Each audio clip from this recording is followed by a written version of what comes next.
Olá pessoal, meu nome é Hugo S. de Macedo e sejam todos bem-vindos ao canal de Macedo. Antes de mais, e como sempre, eu gostaria imenso de pedir a todos aqueles que se encontram neste canal pela primeira vez que, por favor, não se esqueçam de se inscrever no mesmo. É só clicar onde diz inscrever. E os demais, por favor, deixem ficar um gosto no decorrer ou mesmo até no final do vídeo. Pessoal, o sobrinho de 10 anos da minha colega de trabalho tirou a própria alma por sofrer bullying. Eu estou a usar este termo, tirar a alma, porquê? Porque há certas palavras que não podem ser ditas no Facebook, como vocês sabem. Então, dizendo tirou a própria alma, vocês sabem do que é que se refere. Ele tirou a própria, vocês sabem do que é que se trata. Ok, mas eu vou contar o que aconteceu. Eu tenho uma colega de trabalho no meu part-time. Como vocês sabem, eu tenho um trabalho de segunda a sexta e depois tenho um part-time aos domingos e sábados, aos fins de semana. Neste part-time, eu entro de manhã muito cedo e saio às 3 da tarde.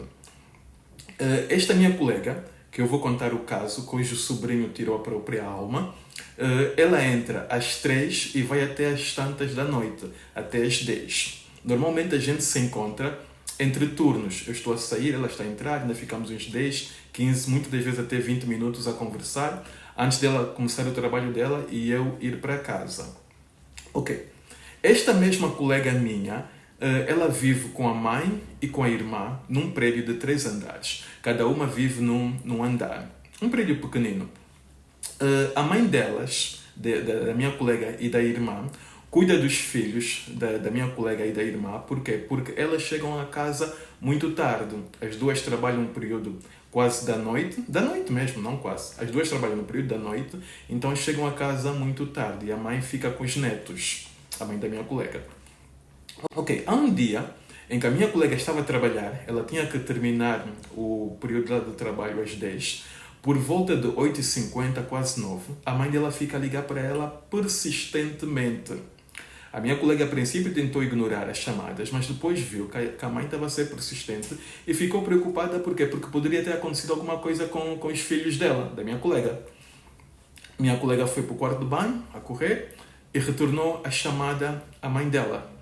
No momento em que retornou a chamada à mãe dela atendeu e disse-lhe: olha, vem agora para casa. A minha colega: ir agora para casa? Por quê? O que é que se passou? Vem agora para casa. Não te posso dizer agora o telefone, vem agora para casa, vem agora correr. E desligou o telefone. A minha colega mandou mensagem para a mãe, a minha colega tentou ligar, a mãe já não atendia, já não respondia. Nisto, a minha colega ficou mesmo super preocupada porque acreditou que alguma coisa aconteceu com um dos filhos dela. Então falou com o gerente da loja, o gerente estava trabalhando naquela noite, naquele período, e explicou-lhe a situação e ele até incentivou e motivou a ir mesmo para casa, porque dava mesmo a impressão que alguma coisa aconteceu com um dos filhos da minha colega.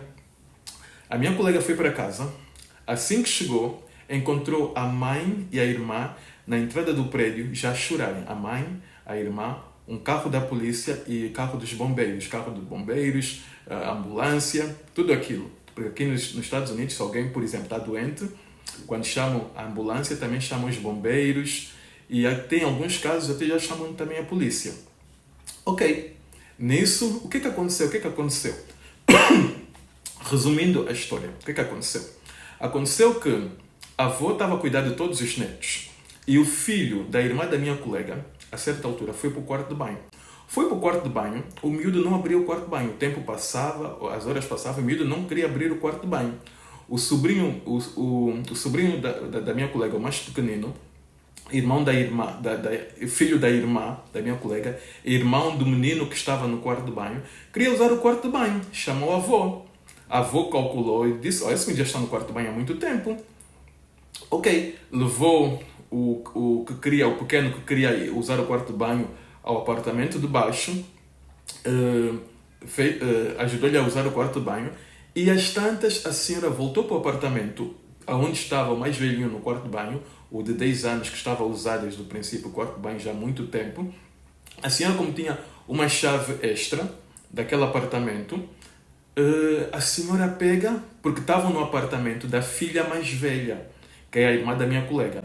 A senhora pega, usa a chave, abre a porta do quarto de banho, depara-se com uma cena extremamente triste. O miúdo tinha pendurado uma corda num lugar super alto do quarto de banho. O miúdo trepou aquilo com um banco, amarrou a corda e o miúdo tirou a própria alma. Amarrou a corda ao pescoço e tirou a própria alma. Isso resumindo e concluindo.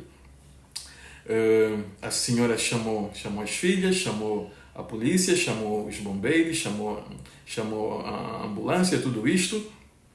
A polícia começou logo a fazer uma investigação naquela mesma noite. A investigação se foi prolongada por semanas.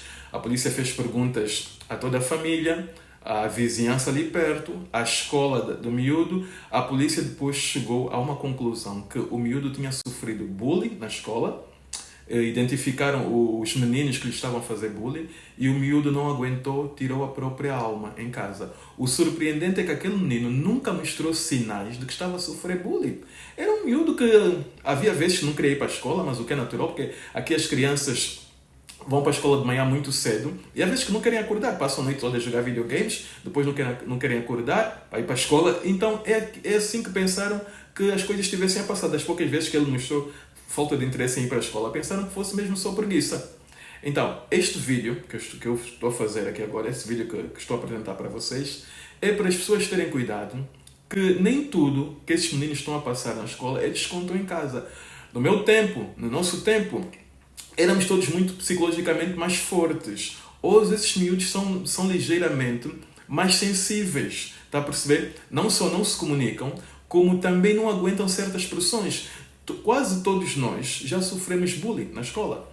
Os miúdos de hoje não aguentam aquilo que a gente aguentou. Está a perceber? São novos tempos, novas eras, então temos que prestar muito mais atenção. É uma situação triste que eu não quero que aconteça com mais ninguém. Então, não se limite só a perguntar ao seu filho, ao seu irmão, ao seu sobrinho se as coisas estão bem na escola. Vá de vez em quando à escola, fale com os professores, fale com os outros amiguinhos dele ou dela para certificar de que está tudo bem, ok? Ok. Da mesma maneira que eu comecei este vídeo, eu vou terminar pedindo a todos aqueles que se encontram neste canal pela primeira vez que, por favor, não se esqueçam de se inscrever no mesmo. Comentem sobre esse tema, que é um tema extremamente triste. Deixem ficar um gosto para que muito mais pessoas tenham acesso a este vídeo, um gosto, um like. Partilhem este vídeo. Cliquem no sininho, se nunca clicaram no sininho, para que possam receber uma notificação sempre que eu postar um vídeo novo. E bye and bye.